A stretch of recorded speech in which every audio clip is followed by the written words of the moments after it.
لله الحمد لله الحنان المنان الذي خلق الإنسان وعلمه البيان والصلاة والسلام على رسوله سيد الإنس والجان وعلى آله وأصحابه ذوي الخير والإحسان أما بعد فأعوذ بالله من الشيطان الرجيم بسم الله الرحمن الرحيم أم حسبتم أن تدخلوا الجنة ولما يأتكم مثل الذين خلوا من قبلكم مستهم البأساء والضراء وزلزلوا حتى يقول الرسول والذين آمنوا معه متى نصر الله ألا إن نصر الله قريب صدق الله مولانا العظيم۔ بارگاہ رسالت معاذ صلی اللہ علیہ وسلم میں درود پاک کا ہدیہ پیش کریں۔ اللہم صلی علی سیدنا و مولانا محمد معدن الجود والکرم وآلہ واصحابہ الکرام وابنہ الکریم وبارک وسلم صلاة دائمتا سرمدا ابدا۔ قرآن عظیم میں اللہ رب العزت ارشاد فرماتا ہے، کیا تم نے یہ گمان کر لیا کہ تم سیدھے جنت میں داخل ہو جاؤ گے اور تم کو ویسی مصیبتیں نہیں پہنچیں گی جیسے پچھلوں کو آئی تھیں؟ پہلے والوں کو جس طرح سے آزمایا گیا تھا، کیا تم یہ سمجھتے ہو کہ اب ویسی آزمائش تم پر نہیں آئے گی؟ ان لوگوں کا حال کیا تھا؟ قرآن کہتا ہے مستهم البأساء والضراء وزلزلوا، ان لوگوں کو خشکیوں نے اور مصیبتوں نے اتنا جکڑ لیا تھا کہ وہ ہلا دیے گئے حتی یقول الرسول والذین آمنوا معه متى نصر اللہ، یہاں تک کہ رسول اور ان کے ساتھی ایمان والوں نے یہ کہا کہ اللہ کی مدد کب آئے گی؟ پھر مولا فرماتا الا ان نصر اللہ قریب، آگاہ ہو جاؤ بے شک اللہ کی مدد بہت قریب ہے۔ عزیزان گرامی، قرآن کی آیات بینات جب ہم پڑھتے ہیں تو ہم اپنا مستقبل اس میں طے کرتے ہیں۔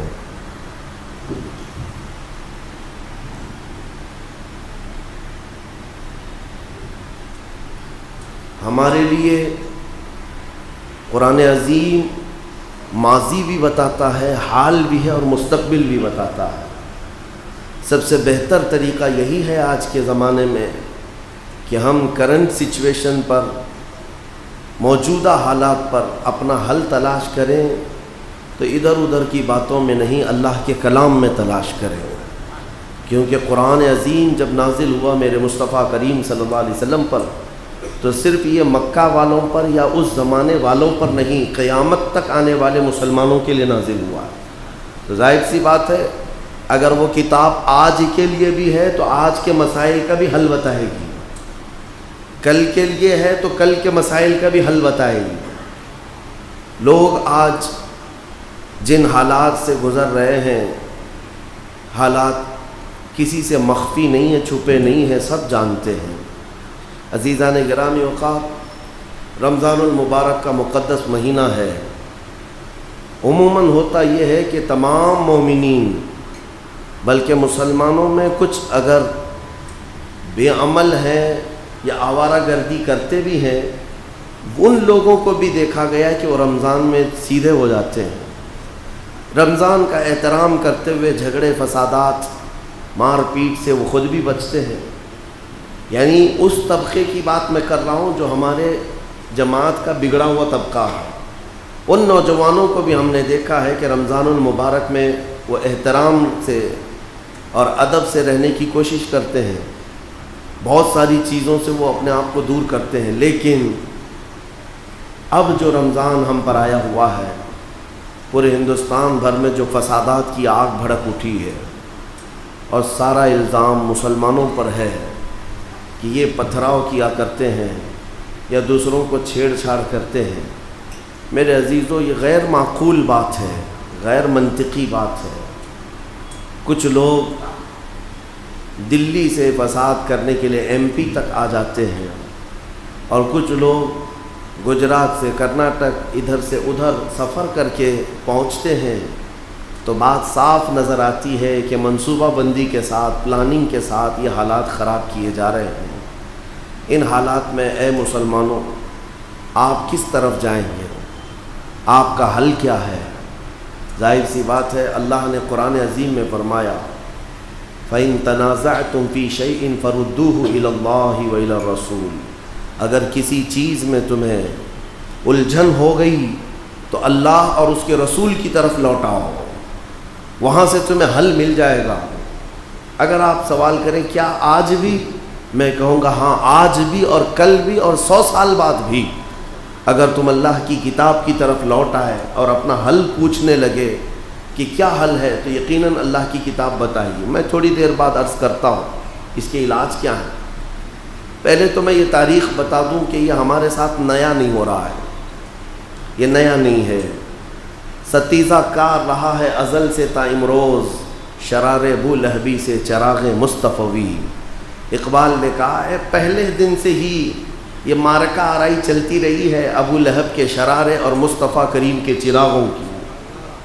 ہاں، یہ پہلے دن سے چلتا آ رہا ہے، اور یہ تاریخ میں ایک دو نہیں بے شمار واقعات ملیں گے کہ دنیا کو تمہارے چہروں سے، تمہارے وجود سے، تمہارے گھروں سے نہیں بلکہ براہ راست اسلام سے انہیں تکلیف ہے۔ اسلام ہی اہم ان کے لیے ہے، اور ہمارا یقین یہ کہتا ہے، ہمارا یقین یہ کہتا ہے آج جو لوگ مسجدیں جلا رہے ہیں، خانقاہیں اڑا رہے ہیں، یا دکانوں کو ختم کرنے کی بات کرتے ہیں، یا پتھر بازی کرتے ہیں، یا لاٹھی مارتے ہوں، کچھ بھی کرتے ہوں، میرے تاریخ کے اوراق دہرا دوں اگر، تو آپ کو سمجھ میں آئے گا کہ یہی پتھر مارنے والے ایک دن اللہ اکبر کی صدائیں بھی لگائیں گے۔ کیا طائف کا وہ واقعہ نہیں معلوم؟ جب میرے آقا صلی اللہ تعالیٰ علیہ وسلم طائف تشریف لے گئے تھے تو آپ کا پھولوں کی سیج پر استقبال نہیں کیا گیا تھا، آپ کا سواگت نہیں کیا گیا تھا۔ رسول کریم صلی اللہ تعالیٰ علیہ وسلم اپنے ایک صحابی حضرت زید کے ساتھ تنہا طائف گئے ہوئے ہیں۔ بات کیا تھی؟ صرف کہ طائف والوں کو اللہ کی طرف بلائیں۔ طائف والے پورے پری پلان، ایسا نہیں ہے کہ اچانک، منصوبہ بندی کے ساتھ چھتوں پر کھڑے رہے، اوباشوں کو کھڑا کیا، اور نبی مکرم صلی اللہ تعالیٰ علیہ وسلم طائف کی گلیوں میں جب آئے تو انہوں نے کانچ کے ٹکڑے پھینکے، نوکیلے پتھر پھینکے، اس قدر کہ تنہا رسول کریم صلی اللہ علیہ وسلم راستے میں ہیں اور ساتھ میں حضرت زید ہیں۔ وہ کہتے ہیں کبھی وہ ادھر سے آتے کبھی ادھر سے آتے کہ پتھروں سے اپنے آقا کو بچا لیں، لیکن پھر بھی پتھر گرتے چلے گئے۔ تھوڑی دیر میں دیکھا تو رسول پاک کی پیشانی لہو لہان تھی، میرے آقا صلی اللہ تعالیٰ علیہ وسلم کی پیشانی اقدس سے خون بہتا رہا، اور حضور اکرم صلی اللہ علیہ وسلم چوراہے پر کھڑے رہے، پھر بھی بلاتے رہے کہ اے لوگو آؤ اس رب ذوالجلال کی طرف جس نے تمہیں پیدا کیا اور ہمیں پیدا کیا۔ دعوت کا سلسلہ ختم نہیں کیا، اس وقت تک پکارتے رہے، یہاں تک کہ زخموں سے چور ہو کر رسول کریم صلی اللہ علیہ وسلم جب تھک گئے تو ایک پہاڑ کی اوٹ پر، ایک پہاڑ کے کنارے پناہ لینے کی غرض سے آپ تشریف لے گئے۔ وہاں بھی طائف کے ظالموں نے پہاڑ کے اوپر سے پتھر کو پھینکنے کی کوشش کی، بہت بڑا پتھر جس کو ہلا دیا جائے تو وہ ڈھلکتے ہوئے نیچے کو آئے اور حضور اکرم صلی اللہ علیہ وسلم پر گر جائے، لیکن فرشتوں نے اس پتھر کو روک لیا۔ حضرت زید فرماتے ہیں کہ رسول کریم صلی اللہ تعالیٰ علیہ وسلم جب تھک کر کے بیٹھے ہوئے تھے تو آپ کی نالین پاک میں نے نکالنا چاہا تو نالین خون سے جم چکی تھی، تلووں میں اتنا خون تھا کہ نالین پاک چپک گئی تھی۔ حضور اکرم صلی اللہ تعالیٰ علیہ وسلم کی نالین پاک نکال کر کے انہوں نے دھویا، چہرہ پاک کو صاف کیا، 3 دن تک طائف میں قیام کیا، کوئی خیریت پوچھنے والا نہیں تھا، کوئی آپ کی وہاں پر حمایت والا نہیں تھا، پھر بھی رسول کریم صلی اللہ علیہ وسلم جمے رہے۔ روایات میں ملتا ہے کہ عذاب کے فرشتے آئے، جو پچھلی امتوں پر عذاب لاتے تھے، وہ فرشتے آئے، عرض کیا یا رسول اللہ صلی اللہ علیہ وسلم، ہم وہی ملائکہ ہیں جنہوں نے قوم سمود پر عذاب نازل کیا، قوم لوط پر عذاب نازل کیا، اور دیگر امتوں پر جب ان کی نافرمانیاں بڑھتی تو عذاب نازل کرتے، آپ حکم فرما دیں طائف شہر 2 پہاڑوں کے بیچ میں آباد ہے، 2 پہاڑوں کے بیچ میں شہر آباد ہے، یا رسول اللہ صلی اللہ علیہ وسلم آپ حکم فرمائیں ان دونوں پہاڑوں کو ہم ملا دیں گے، یہ بستی ہمیشہ کے لیے ختم ہو جائے گی، اس کا نشان نہیں رہے گا۔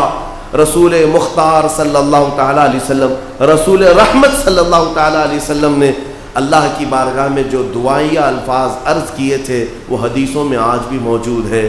عرض کرتے ہیں یا رب العالمین، اے خلاق عالمین، مولا قدیر کی بارگاہ میں میرے آقا ہاتھ اٹھا کر یوں کہتے ہیں کہ میں قلت حیلتی، میں اپنی کمزوری کی شکایت کرتا ہوں کہ میں ان تمام چیزوں کو ان لوگوں کے سامنے رکھ نہیں سکا، اور پھر یوں عرض کرتے ہیں کہ مولا ان لوگوں نے پتھر برسائے، انہوں نے مجھے مارا یا تکلیفیں دیں، ان لم یکن غضبک علی فلا ابالی، مولا اگر تو مجھ سے ناراض نہیں ہے تو مجھے ان چیزوں کی پرواہ بھی نہیں ہے، انہوں نے جو کچھ بھی میرے ساتھ کیا اس کی مجھے پرواہ نہیں، اگر تو مجھ سے ناراض نہیں ہے مولا، اگر تو راضی ہے تو یہ سارے کام میں خوشی خوشی قبول کرتا ہوں۔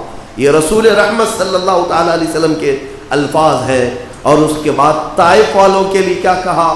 حضرت زید کہتے ہیں حضور پاک صلی اللہ تعالیٰ علیہ وسلم یہ ارشاد فرمانے لگے صحابی سے، اپنے غلام سے، زید سے، کہا کہ زید میں ان کی نسلوں میں کلمہ پڑھنے والوں کو دیکھ رہا ہوں، آج پتھر برسا رہے ہیں، میں ان کی نسلوں میں کلمہ پڑھنے والوں کو دیکھ رہا ہوں۔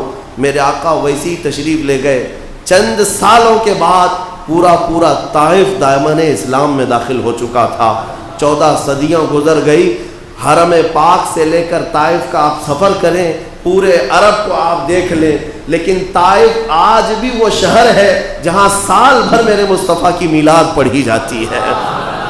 طائف میں خود دیکھا ہوں، آج بھی بہت سارے وہاں پر مشائخ موجود ہیں، رسول کریم صلی اللہ تعالیٰ علیہ وسلم کی محبت کے گھرانے آج بھی طائف میں موجود ہیں۔ رسول رحمت صلی اللہ علیہ وسلم کی دوربین نگاہ بتا رہی تھی کہ یہ وہ لوگ ہیں جو آج شیطان کے بہکاوے میں آ کر پتھر تو اٹھائے ہیں، کل ان کی نسلیں کلمہ طیبہ کا ورد بھی کریں گی اور پرچم اسلام یہی لہرائیں گے۔ میں آج یہی کہتا ہوں پتھر مارنے والوں سے، اے مومنو انتظار کرو، رب ذوالجلال جب اپنے گھر کی حفاظت کرتا ہے تو کبھی دشمنوں کے خیمے سے ہی بچوں کو اٹھاتا ہے۔ اسی لیے اقبال نے کہا تھا حرم کو مل گئے پاسباں صنم خانے سے، کبھی کبھار رب تبارک و تعالیٰ کا یہ قانون ہے۔ میں آپ کو ایک صحابی کی بات بتاتا ہوں، سعید بن عامر، ایک مکہ مکرمہ کے نوجوان ان کی عمر صرف 16 یا 17 سال کی ہے۔ وہ کہتے ہیں مکہ میں بڑے عیش کے ساتھ رہتا تھا، بڑے پیسے والے گھر سے آپ کا تعلق تھا۔ کہتے ہیں ایک بار مکے میں شور ہونے لگا کیونکہ محمد صلی اللہ تعالیٰ علیہ وسلم اور ان کے ساتھیوں کا روز کچھ نہ کچھ معاملہ ہوتا تھا۔ مکہ میں موب لنچنگ تو ہوتی رہتی تھی، کبھی اس کو پکڑا، کبھی اس کو پکڑا، کبھی اس کو مارا، یہاں تک کہ شہادتیں بھی ہوئی، اور مکہ میں یہی ڈسکشن چلتا رہتا تھا۔ آج محمد کے غلاموں کے ساتھ ایسا ہوا ہے، ویسا ہوا ہے۔ ایک دن مکہ میں بڑا شور مچ گیا۔ یہ سعید کہتے ہیں میری جوانی کا وقت تھا، میں بھی اس شور کے پیچھے بھاگا تو دیکھا مکہ کی آبادی سے قریب باہر کی طرف ایک بہت بڑا مجمع جمع ہے، بہت سارا جمع غفیر لوگ جمع ہیں۔ میں اس بھیڑ کو چیرتے ہوئے اندر گیا تو دیکھا بھیڑ کے بیچوں بیچ ایک کھمبا گاڑا ہوا ہے اور اس پر ایک شخص کو لٹکایا گیا ہے، اور پورے مکہ والے ارد گرد کھڑے تماشا دیکھ رہے ہیں۔ میں نے پوچھا یہ کون ہے، یہ کون نوجوان ہے جس کو لٹکایا گیا ہے؟ مکہ والوں نے کہا یہ خبیب ابن عدی ہے، یہ محمد کا غلام ہے، آج پکڑا گیا ہے، اسے مارا جا رہا ہے۔ کہا یہ سعید بن عامر کہتے ہیں میں دیکھتا رہا، وہاں پر ابو جہل بھی تھا اور بھی دیگر لوگ بھی تھے، وہاں پر خبیب کے ساتھ جو کیا جا رہا تھا، تالیاں مار کر کے لوگ دیکھ رہے تھے۔ خبیب کے ناخنوں کو پکڑ سے کھینچا جا رہا تھا، ان کی ناک کاٹی جا رہی تھی، کان کاٹے جا رہے تھے، ان کی آنکھوں میں گرم سلائیاں پھیری جا رہی تھی، اور انہیں مار کر کے پتھروں سے پکارا جا رہا تھا۔ تو کہتے ہیں کہ ان پتھر مارنے والوں میں میں بھی شامل ہو گیا، دیکھا کہ ہر جگہ سے ایک پتھر اس پر پڑ رہا ہے، شاید کسی بڑے گناہ کا مرتکب ہے، شاید یہ بہت بڑا گنہگار ہے۔ پتھر مارنا ثواب ہوگا. سب لوگ پتھر مار رہے تھے, میں نے بھی مارا. مجھے یہ پتا نہیں تھا کہ اس کا جرم کیا ہے. مکہ میں جب کسی کو بڑی سزا دی جاتی تو سارے لوگ حصہ لے لیتے مارنے کے لیے, ہم بھی شامل ہو گئے. کہتے ہیں مارتے مارتے وہ وقت بھی آیا کہ سولی پر ہی خبیب کی سانسیں اکھڑ گئیں اور وہ انتقال کر گئے, ان کا چہرہ لٹک گیا. لیکن مجھے یاد ہے کہ وہ سولی پر چڑھ کر کے آخر میں عربی میں اشعار گنگنا رہا تھا, عربی میں اشعار پڑھ رہا تھا. خبیب کے وہ اشعار بھی یاد رکھے. کون؟ سعید بن عامر, 16 سال کا جوان ہے. کہتے ہیں معاملہ ہو گیا, ان کو مار دیا گیا, قتل کر دیا گیا. پھر سب گھر چلے, میں بھی گھر آیا. مجھے صرف اور صرف وہ واقعہ میرے ذہن میں گردش کرتا رہا, بار بار سوچتا رہا کتنا بھیانک جرم اس نے کیا تھا کہ پورے مکہ والوں نے مار دیا, جسم کی بوٹی بوٹی کر دیا. پھر رات کو جب سوتے ہیں, سعید بن عامر کہتے ہیں میرے خواب میں وہی خبیب ابن عدی آ گیا. میں نے دیکھا خبیب آج تجھے مارا گیا ہے, تیری کیا کیفیت ہے؟ خبیب میرے خواب میں آ کر مسکرانے لگا, مسکراتے ہوئے کہنے لگا ہر پتھر پر مجھے ایک نئی لذت ملتی تھی, ہر پتھر پر, ہر درد پر مجھے ایک نئی کیفیت ملتی تھی. میں نے پوچھا خبیب تجھے مارا کیوں گیا ہے, تجھے کس جرم میں مارا گیا؟ خواب میں خبیب نے کہا اے نوجوان, میرا جرم صرف اتنا ہے کہ میں نے لا الہ الا اللہ محمد الرسول اللہ کہا. اللہ کے سوا کوئی معبود نہیں, محمد اللہ کے رسول ہیں. یہ میرا کلمہ ہے جو مکہ والوں کو نہیں بھاتا, جس کی پاداش میں مجھے مارا گیا. سعید بن عامر نے کہا کیا فقط ایک کلمے پر کسی کو اتنا مارا جا سکتا ہے؟ آخر اس کلمے کو تو نے بدل کیوں نہیں دیا؟ خبیب کہتے ہیں کہ میں بدل کیسے دوں؟ تو نے جنت دیکھی ہے رب ذوالجلال کی؟ کیا تو نے نعمتیں سنی ہے رب ذوالجلال کی؟ اگر تو سن لیتا اور دیکھ لیتا تو اس طرح کی 1000 موتوں کو بھی تو کبھی اس پر قربان نہیں کرتا, یعنی جنت کو تو قربان نہیں کرتا, اپنی موت کو پسند کرتا. یہ خواب کی بات تھی. صبح اٹھ کر کے سعید بن عامر کہتے ہیں مجھے بے قراری سی ہو گئی, بے چینی ہو گئی, اور میں دوڑتا دوڑتا لوگوں سے پوچھنے لگا کہ کہاں ہیں یہ خبیب جیسے اور لوگ؟ کہا سب تو مدینے جا چکے ہیں, وہ وطن چھوڑ چکے ہیں. سعید بن عامر کہتے ہیں 17 سال کی جوانی تھی, مکہ کو میں نے چھوڑ دیا, تنہا سفر کرتا ہوا مدینے پہنچا, اور جب مسجد نبوی آیا تو مصطفیٰ کریم صلی اللہ علیہ وسلم کے چہرے پاک کو ایمان کی حالت میں پہلی بار دیکھ رہا تھا, اور دیکھا تو دیکھتا ہی رہا. میری روح کو جو تازگی ملی, اس کے بعد میں نے اپنی گردن, اپنی جان سب انہی کے قدموں میں وار دیا, اور پھر کہا لا الہ الا اللہ محمد الرسول اللہ. یہ سعید بن عامر وہ ہیں 16-17 سال کی عمر میں آئے دامن اسلام میں, اور پھر میرے آقا کی غلامی میں ایسے رہے کہ ایک وقت آیا جب حضرت عمر فاروق نے ان کو ملک شام کا گورنر بنایا, اور 1 سال کے بعد وہاں کے لوگ حضرت عمر کے پاس شکایت لے کر کے آئے, ہمارے گورنر کی کچھ شکایتیں ہیں. حضرت عمر خود چل کر کے گئے ملک شام, اور لوگوں سے پوچھا کیا شکایتیں ہیں؟ کہا ہمارا جو گورنر ہے ہفتے میں 1 دن ہم سے ملتا نہیں, غائب ہو جاتا ہے, گھر کے اندر ہی رہتا ہے. اور کچھ شکایتیں وہ لے کر کے آئے تھے. حضرت سعید بن عامر کو حضرت عمر نے بلایا, تمہاری یہ شکایتیں آئی ہیں قوم کی طرف سے, کیا مسئلہ ہے؟ 1 دن تم پورے غائب ہوتے ہو. سعید بن عامر نے کہا امیر المومنین, میرے پاس زندگی میں صرف اور صرف ایک ہی جوڑا ہے کپڑے کا, میں 6 دن تک پہن لیتا ہوں, 7ویں دن میں اسے اتار کر ایک ٹاٹ کا کپڑا اوپر ڈال لیتا ہوں, دھو کر کے سکھاتا ہوں, اس میں پورا دن گزر جاتا ہے, بغیر لباس کے میں قوم کے پاس نہیں آ سکتا, اس لیے میں 1 دن کی چھٹی لیا کرتا ہوں. یہ وہ سعید بن عامر ہے جن کا ہاتھ پکڑ کر کے عمر ابن خطاب نے بارگاہ رب العزت میں دعا کی تھی کہ مولا ہماری دعائیں قبول فرما لے. میں عرض یہ کرنا چاہتا ہوں, اس طرح کے 1-2 نہیں کئی صحابہ کرام ہیں جنہوں نے کبھی ایمان والوں پر پتھر مارے تھے, لیکن مولا کریم نے ان کے دلوں کو ایسا تبدیل کیا کہ زندگی بھر میرے مصطفیٰ کی غلامی میں آ گئے. عزیزان گرامی, حضرت بلال کو کھینچنے والے لوگ بھی تھے, جنگ بدر میں تلوار اٹھانے والے لوگ بھی تھے, جنگ احد میں مقابلہ کرنے والے بھی تھے. آپ کو پتہ ہے 70 صحابہ کی جانیں گئی تھی جنگ احد میں. کس کی وجہ سے گئی تھی؟ کس کی وجہ سے گئی تھی؟ وہ خالد بن ولید کی وجہ سے گئی تھی. خالد بن ولید مشرکین کے لشکر کے سپہ سالار بن کر کے آئے تھے. جنگ کی ہر بنیادی بات کو جانتے تھے اور پاسا پلٹنے میں خالد بن ولید کا ہاتھ تھا. مسلمانوں کو دیکھا کہ اونچا ٹیلا خالی کر دیا ہے تو 200 گھڑ سواروں کو لے کر خالد بن ولید نے حملہ کیا تھا اور 70 صحابہ کی جانیں گئی تھی. وہی خالد بن ولید 6 سال نہیں گزرتے اپنی تلوار لے کر میرے مصطفیٰ کے قدموں میں آتے ہیں. آ گئے اور کہا اشہد ان لا الہ الا اللہ. زندگی بھر حضور کی مخالفت میں اور بھی لوگ گزرتے رہے لیکن وقت آیا جب میرے آقا صلی اللہ علیہ وسلم کے قدموں میں آ کر رکھ دیے. میرے آقا نے تلوار اٹھائی اور ان کے ہاتھوں میں دیا. کہا جا خالد آج سے تو اللہ کی تلوار ہے. سیف اللہ کا لقب دیا. حضرت خالد بن ولید نے اس کے بعد اپنی زندگی میں 125 جنگیں لڑی اور اللہ نے ہر جنگ آپ کو فتح و کامرانی سے ہمکنار فرمایا. میں تاریخ میں اگر جاؤں 1-2 نہیں میرے عزیزوں, کتنی مثالیں تمہیں رکھ کر کے بتا دوں. آپ کو پتہ ہے وہ ابو سفیان جس کی وجہ سے جنگ بدر ہو گئی تھی. ابو سفیان کی وجہ سے جنگ بدر ہوئی تھی. یہی رمضان المبارک کا موسم ہے کہ 17 رمضان المبارک کو جو جنگ بدر ہوئی کس وجہ سے؟ ابو سفیان مال کا قافلہ لے کر ملک شام جا رہا تھا. کون سے مال کا؟ یہی مدینے والوں کا لوٹا ہوا سامان تھا, صحابہ کا رکھا ہوا سامان تھا.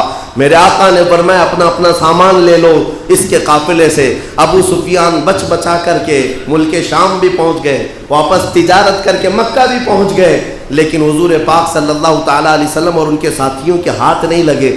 باوجود اس کے ابو جہل اور ابو سفیان یہ سب مل کر کے 1000 کی تعداد لے کر میرے آقا پر چڑھائی کرنے کے لیے بدر تک آ گئے تھے. آپ کو پتہ ہے خون ریز جنگ ہوئی تھی اور بہت خطرناک جنگ ہوئی تھی. بدر کے موقع پر 70 کافر مارے گئے, 70 قیدی کیے گئے, لیکن اس کے بعد جو حالات بدلے پتہ ہے 2 سال گزرے تھے, 2 یا 4 سال گزرے تھے جب میرے آقا صلی اللہ تعالیٰ علیہ وسلم عمرہ کے لیے جا رہے تھے. کہاں کہاں نہیں روکا گیا اسلام کو میں تمہیں بتاتا ہوں.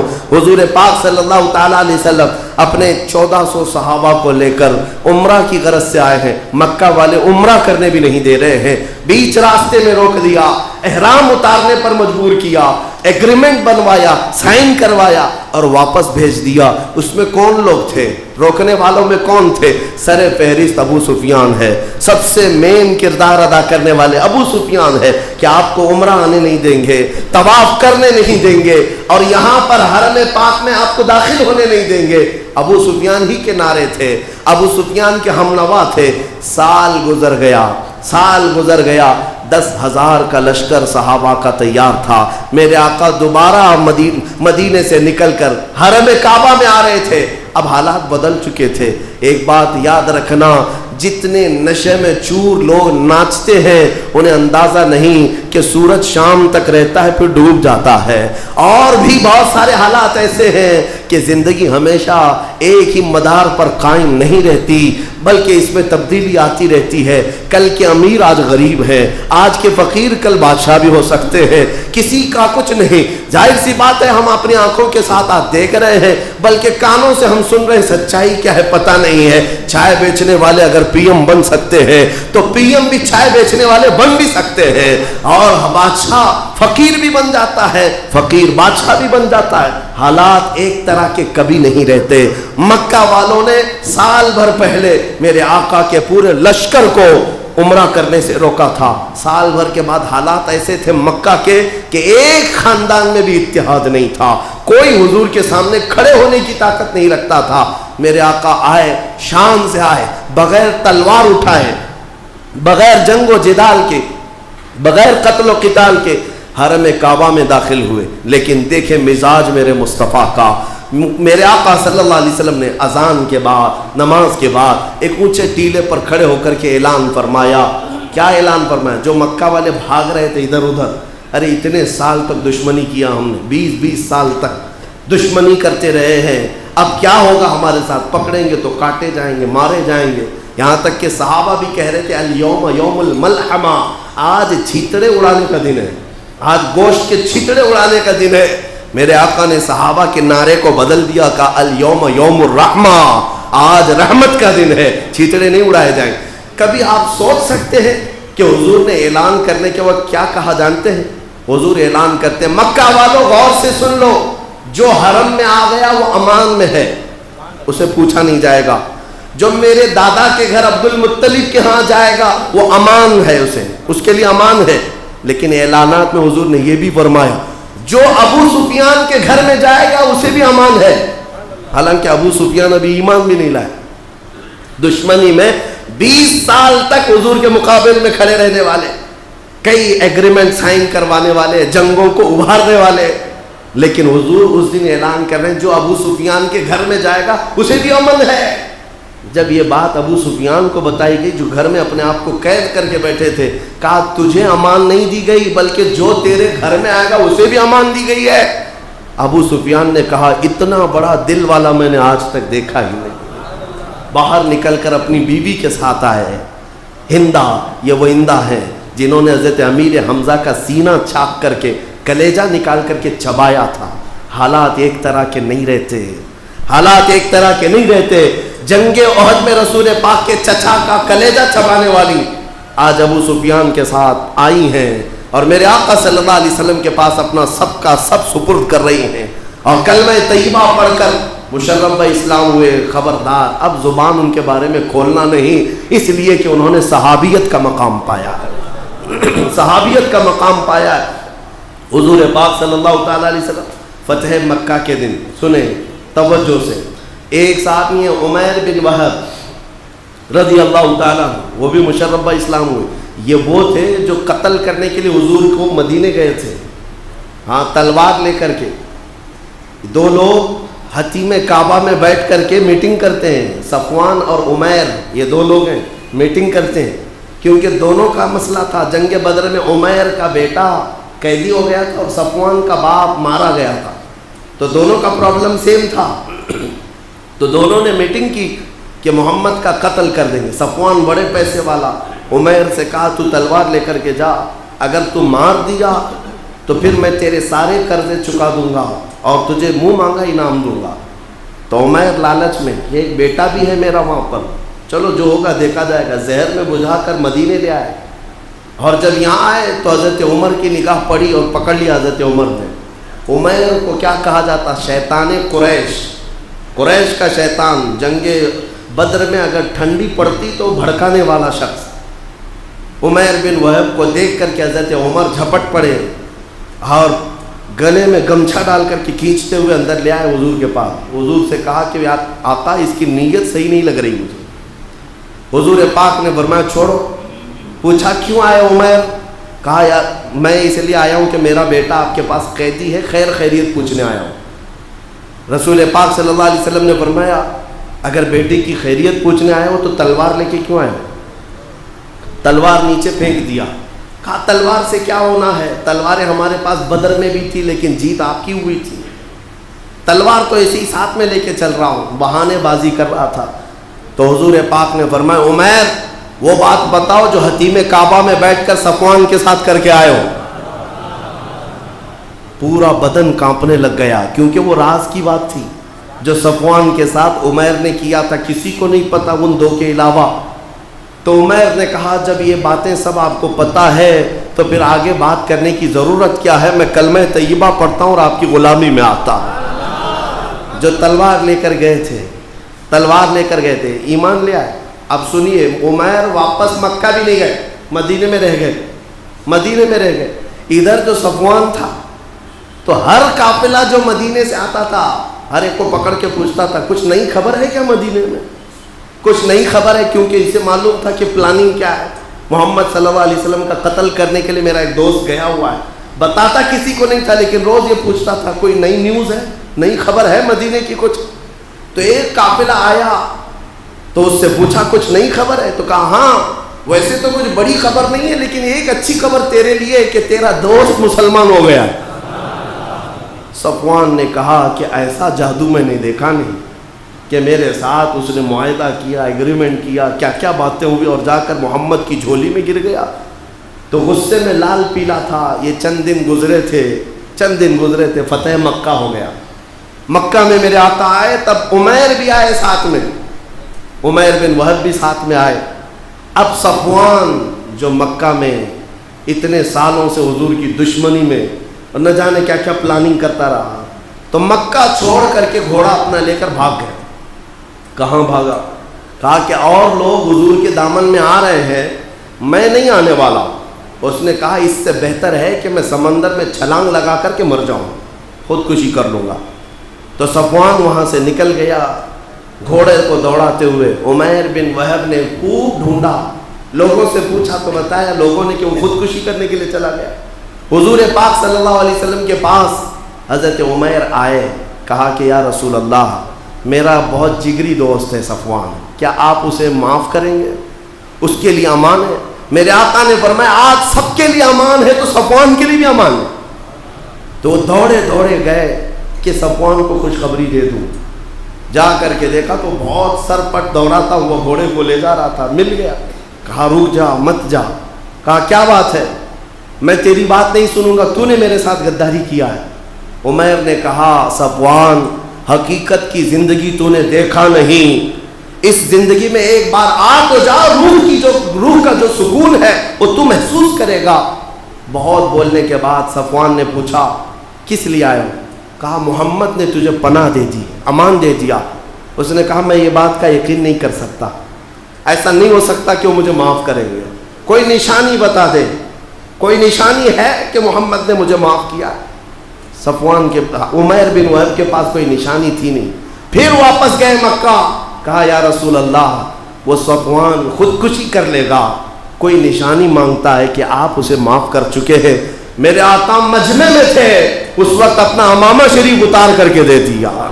کہا جاؤ میرے امامے کو وہ پہچانتا ہے، اور اپنا ایک لباس دیا، کہا یہ دے دینا اور اس سے کہنا محمد بن عبداللہ نے اسے امان دے دیا ہے۔ رسول اللہ صلی اللہ علیہ وسلم نے امان دیا۔ حضرت عمیر یہ امامہ اور وہ لباس لے کر کے آئے، عمیر سے صفوان سے کہا یہ پہچانتا ہے کپڑا؟ کہا ہاں یہ تو محمد کا ہے۔ کہا انہوں نے نشانی کے طور پر بھیجا ہے کہ تجھے امان ہے، تو واپس آ جا۔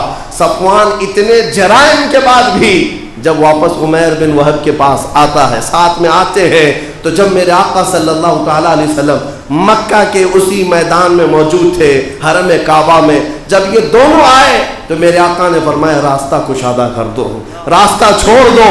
صفوان بھی آئے، عمیر بن وہب بھی آئے، اور یہ عزت اپنی پہلی مرتبہ حضور کی بارگاہ میں دیکھا تو صفوان نے کہا میری روح نے اب تک غلط کیا تھا، اصل روح کی زندگی تو انہی قدموں میں موجود ہے۔ میرے عزیزوں، پہچاننے کا وقت ہوگا، تھوڑی دیر گزرے تو میں دیکھتا ہوں کہ پتھر مارنے والوں کی زبان پر بھی اللہ اکبر کی صدائیں آئیں گی، اور جو مسجد کی آواز سے آج بے چین ہیں ان سے بھی میں کہوں گا ایک وقت آئے گا جب تمہاری روح بے قرار ہوگی، تمہاری کانوں میں اذان پڑی جائے تو تمہاری روح کو قرار بھی آئے گا۔ تمہیں پتہ نہیں اس آواز میں جو برکت ہے، اس آواز میں جو طمانینت ہے، تمہیں اندازہ نہیں، اور انشاءاللہ العزیز حالات بدلیں گے۔ لیکن اس سے پہلے اب میں آپ کے سامنے یہ کہنا چاہتا ہوں، یہ جو کرنٹ سچویشن ہے یہ تو ہماری تاریخ تھی، جنہوں نے کیا وہ دامن اسلام میں آئے، اور یہاں پر بھی ہم نے دیکھا ہے ہمارے اسی ملک میں جنہوں نے مسجد گرانے پر ہتھوڑے مارے تھے، ان میں بھی کئی ایسے ہیں جو کلمہ طیبہ پڑھے ہیں اور دامن اسلام میں آئے ہوئے ہیں، آج تک وہ نمازی بھی رہے ہیں۔ ہاں، حالات ایک طرح کے نہیں ہوتے، اور جو شقی القلب ہے، ازلی دشمن ہے، اور جو ہمیشہ کے لیے جہنم میں جانے والا ہے، اس کی بات میں نہیں کرتا۔ جس کے دل پر اللہ نے مہر لگا دی ہے اسے تو جہنم کا راستہ ہی صحیح ہے۔ مگر میں آپ سے یہ کہنا چاہتا ہوں، یہ جو چیزیں جو آج بنی ہیں یہ کیا ہے؟ بہت تیزی سے بدلتے ہوئے حالات میں نے تاریخ میں دیکھا ہے کہ یہ جینوسائیڈ جس کو کہا جاتا ہے، یعنی نسل کشی، ایک پوری کی پوری قوم کا خاتمہ کرنا، یہ باضابطہ پلاننگ کے ساتھ ہوتا ہے۔ دنیا میں ایسا کئی مرتبہ ہوا، ہٹلر نے جرمنی میں کیا تھا جس کو ہولوکاسٹ کہا جاتا ہے، یہودیوں کے بہت بڑے طبقے کو اس نے ہلاک کیا تھا، جیسے کہ تاریخ میں بتایا جاتا ہے 60 لاکھ یہودیوں کو مارا تھا اس نے۔ ایک ہی کمیونٹی کو ٹارگٹ کرنا، یہ جینوسائڈ، نسل کشی.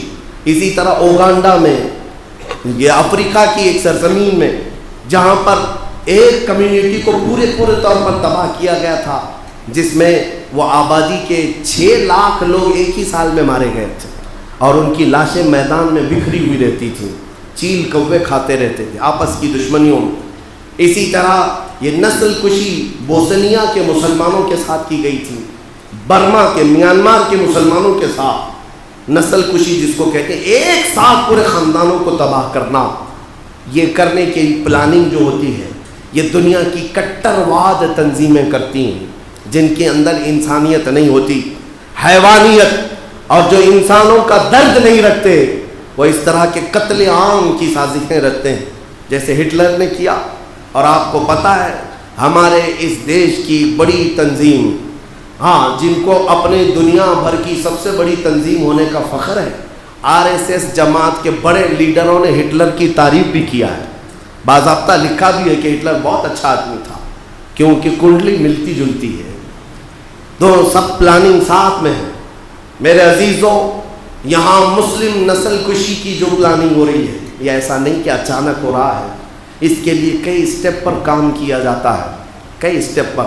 سب سے پہلے ہیٹریٹ، نفرت پھیلائی جاتی ہے، ایک کمیونٹی کے خلاف خاص طور پر پروپیگنڈا پھیلانا، وہ آج ہو چکا. بعض دانشوروں نے کہا ہے کہ 10 اسٹیپ پر یہ کام کرتے ہیں، جس میں 8 اسٹیپ پر آج یہ کام کر چکے.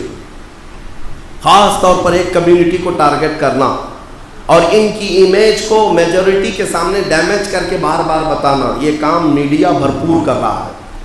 ان کے پاس سوائے اسلام، مسجد، نماز، مسلمان، ٹوپی، برقع، داڑھی، گوشت، کچھ بھی مدعا نہیں ہے. ہاں، پورے دیش میں داڑھی ہی داڑھی ہے، پورے دیش میں ٹوپی ٹوپی ہے، پورے دیش میں صرف اذان ہی ہے اور باقی کچھ نہیں. سارے مدعے ختم ہیں. لوگ بھوک مری کے شکار ہیں، وہ مدعا نہیں ہے. کہاں لوگوں کو سہولیات نہیں، نوکری نہیں ہے، وہ مدعا ہی نہیں ہے. لوگوں کو بنیادی جو سہولیات ہیں، مہنگائی کے دور سے جوجھ رہی ہے قوم، یہ مدعا ہی نہیں ہے، یہ کوئی مدعا نہیں ہے. اور ساری چیزیں یہاں پر دھری کی دھری رہ گئی. پہلے بھی ہم نیوز دیکھتے تھے، سنتے تھے، ارے کیا کیا نیوز آتی تھی، کہاں کہیں گاڑی پلٹ گئی، کچھ لوگ ہلاک ہو گئے، کہیں ایکسیڈنٹ ہو گیا، کسی کے ہاں چوری ہو گئی. اب کچھ ہوتا ہی نہیں پورے دیش میں، کہیں گاڑی پلٹتی نہیں، ایکسیڈنٹ ہوتا ہی نہیں، بلکہ پورے دیش میں صرف اذان ہوتی ہے. ہاں، صرف داڑھی دکھتی ہے اور ٹوپی دکھتی ہے اور برقعے دکھتے ہیں اور ہر جگہ صرف گوشت دکھتا ہے. یہ کیا ہے؟ باضابطہ ٹارگٹ کرنا ایک کمیونٹی کو، اس کو کہتے ہیں نسل کشی، جینوسائڈ. اور یہ باضابطہ ہیٹریٹ پھیلانے کے بعد پھر دوسری منزل پر یہ آتے ہیں، کس طرح سے 2 قوموں کے درمیان وواد پیدا کرنا، پولرائز کرنا، اس طور پر کہ لوگوں کو بھڑکا کر کے ایک قوم کو، یہ 80%، 20%، یہ سب باتیں کیا ہیں، قوم کو بانٹ دینا. پھر ایک وقت ایسا آتا ہے کہ جب پوری میڈیا اپنی طاقت لگا کر نفرت کا بازار گرم کر چکی ہوتی ہے، سیاسی لوگ بھی اس میں داخل ہو چکے ہوتے ہیں، تو پھر ایک وقت ایسا آتا ہے کہ جب میجورٹی کے کئی نوجوانوں کو یہ بتایا جاتا ہے کہ یہ جو قوم ہے اس کو مارنا ثواب ہے، ان کو مارنا ثواب کا کام ہے، تو وہ بیچارے اندھا دھند مارتے ہیں، کیونکہ ان کے قائدین یہ کہتے ہیں کہ ان کو مارنا ثواب ہے، پنیہ کا کام ہے، تو وہ ثواب سمجھ کر کے مارنے لگ جاتے ہیں. یہ جو جینوسائڈ، نسل کشی ہوتی ہے، یہ اچانک نہیں ہوتی، کئی سالوں کے بعد ترتیب دیتے دیتے یہاں تک پہنچتے ہیں.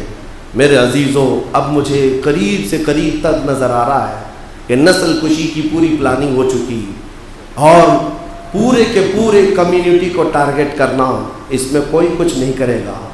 سارا ڈپارٹمنٹ ہو یا سیاست ہو، سب ایک طرف ہو جائیں گے اور تمہیں تنہا کر دیا جائے گا. اور اگر ایسا کیا جانے والا ہے جیسا یہودیوں کے ساتھ ہٹلر نے کیا، اوگانڈا میں ہوا، بوسنیا میں ہوا، برما میں ہوا، تو یاد رکھنا یہ ہماری آوازیں آواز رہ جائیں گی. پھر تم اپنے ارد گرد صرف مردے ہی دیکھو گے، اپنے بچوں کی تڑپتی ہوئی لاشیں دیکھو گے. آپ کو پتہ نہیں آپ کا رمضان یہاں اچھا گزر رہا ہے، کئی لوگوں کی دکانیں لٹ چکی ہیں، ان کا کون سا رمضان ہے. کئی مسجدیں جلائی جا چکی ہیں، ان کی کون سی تراویح ہے؟ کس جرم میں اور کس پاداش میں یہ مارے جا رہے ہیں؟ میرے عزیزو، اب حل کیا ہے؟ یہ جینوسائیڈ کو روکا کیسے جا سکتا ہے؟ اس نسل کشی کو روکا کیسے جا سکتا ہے؟ یہ اب غفلت سے اٹھنا ہوگا۔ تم سالوں سے سوتے آ رہے ہو، سالوں سے سو رہے ہو، اور ایک قوم پلاننگ پہ پلاننگ کر رہی ہے، منصوبے پہ منصوبے تمہیں ختم کرنے کی، اور تم چادر تانے سوئے ہو۔ اسی لیے شاعر نے بہت پہلے کہا تھا، جگہ جگہ کے تھک چکے ہیں تمہیں یہ ہنگامے، اٹھو نشاط لذت خواب گراں بدل ڈالو۔ غلط روی سے منازل کا بعد بڑھتا ہے، مسافروں رویش کارواں بدل ڈالو۔ اٹھو وگرنہ حشر نہ ہوگا پھر کبھی، دوڑو کہ زمانہ چال اپنی چل گیا۔ یہ شاعروں نے جگایا بھی تھا اور تم سے کہا بھی تھا، اب فقط شور مچانے سے نہیں کچھ ہوگا، یوں ہی ہونٹوں کو ہلانے سے نہیں کچھ ہوگا۔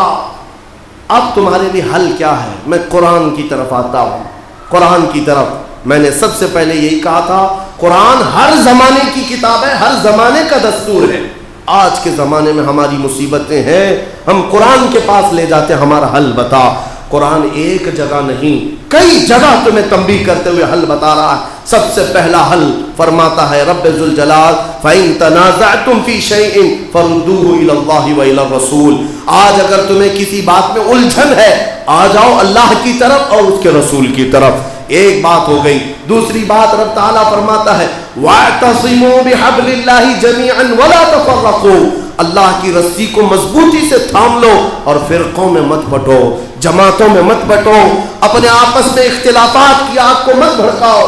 قرآن کا یہ فرمان تمہارے لیے رہنما اصول بن کر کے آیا۔ تم نے ہزار اختلافات اپنے ہاں ایسے رکھے ہیں، تمہارے تو ایک دوسرے کے سلام بند ہیں، ایک دوسرے کے مصافحے بند ہیں، فقط سلسلوں کے نام پر تو یہاں جنگیں ہیں۔ تو پھر اس قوم کا کیا ہوگا؟ اسی لیے کہا کسی نے متحد رہو گے تو کہلاؤ گے مومن و غازی، منتشر ہوگے تو قصتوں میں صفایا ہوگا، منتشر ہوگے تو قصتوں میں صفایا ہوگا۔ میں پورے ہند کے مسلمانوں کو یہ دعوت دیتا ہوں کہ آج تمہارے اتحاد کی سب سے بڑی ضرورت ہے، اس لیے کہ پرابلم سب کا سیم ہے، پرابلم سب کا سیم ہے۔ میں اپنے عقیدے کی اتحاد کی بات نہیں کرتا، میرا عقیدہ جو ہے اس کی آئیڈینٹی کے ساتھ میں کل بھی تھا آج بھی ہوں، اور میرے آقا صلی اللہ علیہ وسلم کی عزت کے ساتھ میں کسی سے کمپرومائز نہیں کرتا۔ لیکن اگر ملکی مفادات اور اس طرح کے سیاسی حالات درپیش ہیں تو پھر مومنین کو ایک جگہ پر جمع ہونا چاہیے۔ تمہارے سارے سلسلے جو مدینے تک پہنچتے ہیں حق ہیں، سارے پیروں سے وابستہ رہو، لیکن میرے عزیزوں بجلیاں اب یہاں گر رہی ہیں، اب آسمان تمہارے سر پر آ چکا ہے، تمہیں متحد ہونے کی ضرورت ہے۔ اپنے یہ اختلافات ہٹاؤ۔ چھوٹے ایک محلے میں 4 جماعتیں ہیں جن کا آپس میں میل ملاپ نہیں، سلام کلام نہیں ہے، اور تمہارے اوپر دشمن پورے جو کروڑوں کو ماننے والے ایک جگہ جمع ہو رہے ہیں اور قتل عام کے منصوبے ہوتے ہیں۔ میں تمہارے اتحاد کی دعوت دیتا ہوں، یونٹی برقرار رکھو، پھر دیکھنا رب ذوالجلال کی مدد بھی آئے گی۔ یہ ایک چیز نہیں، قرآن نے اور حل بتائے۔ تمہارے ہاتھوں میں آج قرآن اٹھا کر دیکھ لینا، کوئی پیج کھول لو، ایک بار قرآن کھولو اور تم انگلی رکھو، تم اپنے آپ سے پوچھو کیا قرآن مجھے سمجھ میں آ رہا ہے؟ کیا قرآن مجھے سمجھ میں آ رہا ہے؟ حد تو یہ ہے 90% ایسے لوگ ہیں سمجھ میں آنا تو دور کی بات، ان کو تلاوت صحیح سے نہیں آ رہی ہے، پڑھنا صحیح سے نہیں آ رہا ہے۔ پھر تم اپنا فون اٹھاؤ، آئی فون ہے تمہارے پاس، بڑے بڑے فون ہیں، اٹھاؤ، واٹس ایپ بھی سمجھ میں آ رہا ہے، فیس بک بھی سمجھ میں آ رہا ہے، انسٹا بھی سمجھ میں آ رہا ہے۔ ارے نہیں پڑھا تھا اسکول میں لیکن پورا موبائل چلانا سمجھ میں آتا ہے۔ تو نے اس قدر حساسیت کے ساتھ دنیا کو استعمال کرنا سیکھ لیا، تیرے مولا کے جو میسج تجھے آئے تھے وہ پڑھنا تک نہیں آیا، تو پھر اس کی سزا ہوگی، اس کی سزا ہوگی۔ میں نے ایک بڑے مفکر اور مفسر سے سنا، یہودیوں کو جو سزا دی گئی تھی اس کی وجہ کیا ہے؟ مولا نے فرمایا خذ الکتاب بقوہ، کتاب کو مضبوطی سے پکڑو، خذوا ما آتیناکم بقوہ، ہم نے جو تمہیں دیا ہے مضبوطی سے پکڑو، اور اگر کتاب کو مضبوطی سے نہیں پکڑو گے تو پھر تم کو قوم و ظالموں کے حوالے کر دیا جائے گا، انجام کے لیے تم خود تیار ہو، اس کی سزا بھی ہمیں ملے گی۔ تم نے قرآن کو جو اپنے پیچھے ڈال رکھا ہے، قرآن سننے کی بھی توفیق نہیں ہوتی، اس کی سزا تو ملے گی۔ اللہ رب العزت کا اعلان ہے تم کتاب کو مضبوطی سے پکڑ لو. پکڑنے کا مطلب یہ پڑھو, سمجھو, اس کے مطابق زندگی گزارو. تو پھر دیکھو مولا کی مدد تمہارے ساتھ ہے. اس کا وعدہ کیا جھوٹا ہو سکتا ہے؟ اللہ کا وعدہ جھوٹا ہو سکتا ہے؟ اس نے اعلان فرمایا کان حقا علینا نصر المؤمنین, ہم نے اپنے اوپر لازم کر لیا ہے کہ ایمان والوں کی مدد کریں گے, ایمان والوں کی مدد کریں گے. اس لیے میرے عزیزو حل یہی ہے کہ واپس جہاں میرے آقا نے ہمیں چھوڑا تھا اسی جگہ پر آ جاؤ.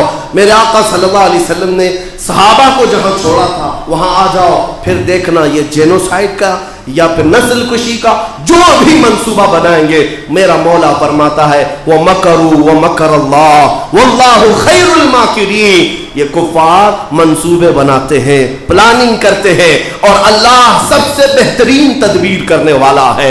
کس کے مکر کو, کس کے پلان کو اسی کے جال میں پھنسانا یہ مولا تبارک و تعالیٰ بہتر طریقے سے فرماتا ہے. یعنی ان لوگوں کو انہی چالوں میں, انہی جالوں میں عذاب کے شکنجے میں پھنسا دیا جاتا ہے.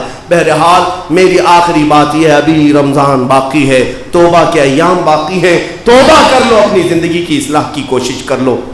اے نوجوانوں, اگر آج بھی تم باز نہیں آئے اور اب بھی اگر تم عیاشی کو ہی پسند کرتے ہو تو پھر ہمارا تمہارا کیا تعلق ہے؟